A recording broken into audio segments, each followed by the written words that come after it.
Hello అండి, అందరికీ నమస్తే. అందరికీ ముందుగా శ్రీరామనవమి శుభాకాంక్షలు.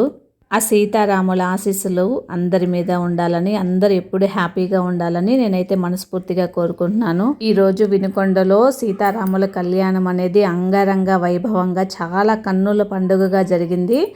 అది మీరు కూడా చూస్తారని నేనైతే వీడియో అప్లోడ్ చేస్తున్నాను. చివరి వరకు చూడండి, చాలా అంటే చాలా బాగుంటుంది. మీరు చూస్తున్న వీడియో వచ్చేసి సాయిబాబా గుడిలో జరిగినటువంటి సీతారాముల కళ్యాణానికి సంబంధించిన వీడియో అండి. శ్రీరామనవమి అంటే మనకి ముందుగా గుర్తొచ్చేది పానకం, వడపప్పు, రాముల వారి కళ్యాణం. ఆ కళ్యాణం నుంచి మనం నేర్చుకోవాల్సింది చాలా ఉందన్నమాట. సీతారాముల నుంచి ముఖ్యంగా ఏంటంటే వారి యొక్క అన్యోన్యత అండి. ఒకరి మీద ఒకరికి ఉన్నటువంటి నమ్మకం, గౌరవము. ఈ రోజుల్లో ప్రస్తుత కాలంలో అసలు వివాహ బంధానికి అసలు విలువనిచ్చే రోజులే కాదనమాట. అటువంటి వారు సీతారాములను చూసి ఎంతైనా నేర్చుకోవాలి. ఈ రోజుల్లో కోడలని అత్తగారిళ్ళకి వెళ్ళి 4 రోజులు ఉండమంటేనే అసలు మేము ఉండలేని పరిస్థితి అన్నట్టు బిహేవ్ చేస్తున్నారనమాట. అలాంటిది సీతమ్మ తల్లి రామయ్య తండ్రి వనవాసానికి వెళ్ళేటప్పుడు 14 సంవత్సరాలైనా సరే లెక్క చేయకుండా సరే తనతో వెళ్ళిందనమాట. అది భర్త మీద తనకున్నటువంటి గౌరవం, నమ్మకం, మాటకి విలువనివ్వటం అనేది. అలాగే రామయ్య తండ్రి కూడా పితృవాక్య పరిపాలకుడు కదా. తండ్రి మాటను జవదాటని వాడు. వాళ్ళ నాన్నకిచ్చిన మాట కోసం అన్యాయంగా అడవులకు వెళ్ళాల్సి వచ్చినా సరే తను ఏమాత్రం వెనక్కి తగ్గకుండా తన తండ్రికి విలువనిచ్చి బయలుదేరాడు. సీతమ్మ తల్లి కూడా ఒక్క మాట కూడా అనలేదన్నమాట. తనతో పాటు పయనించిందే తప్ప. అటువంటి లక్షణాలు అనేవి ఈ కాలం మనుషుల్లో, మన ఆడవారిలో ఖచ్చితంగా 100లో 1 కూడా ఉండవన్నమాట. అలాగే కళ్యాణం జరిగే మధ్యలో అయ్యగారు కూడా కొన్ని ప్రసంగాలు అయితే ఇచ్చారు. చాలా బాగున్నాయి అన్నమాట. చాలా ఆధ్యాత్మికంగా. చివరి వరకు చూడండి, వీడియో చాలా బాగుంటుంది.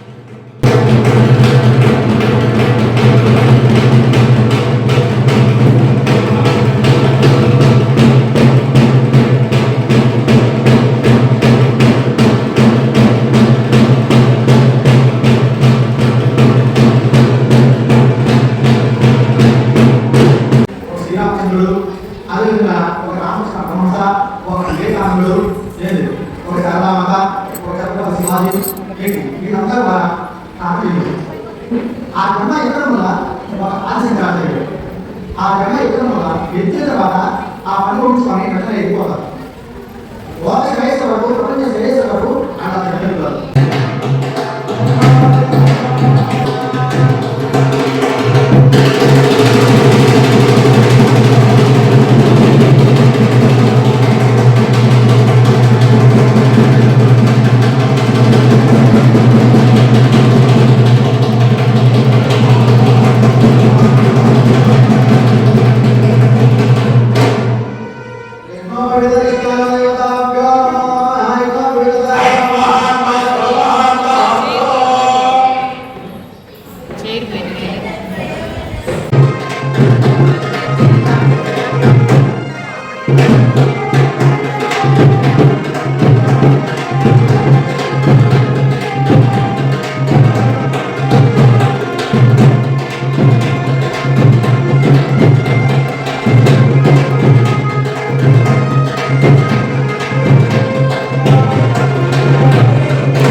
వెళ్తుంటే ఆ రోడ్డు శ్మశానం కనిపిస్తుంది. ఆ శ్మశానం కనిపిస్తే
ఇదండి కంప్లీట్ వీడియో. చివరి వరకు చూసింటారంటే ఎంతో కొంత నచ్చి ఉంటుంది. మీకు నచ్చితే ఒక చిన్న లైక్ ఇవ్వండి.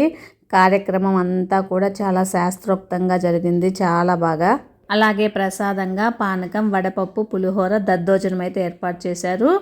అందరూ కూడా ప్రసాదం తీసుకున్నారనమాట. పానకం అనేది చల్లటి నీళ్ళతో అరేంజ్ చేశారు కాబట్టి బాగుంది.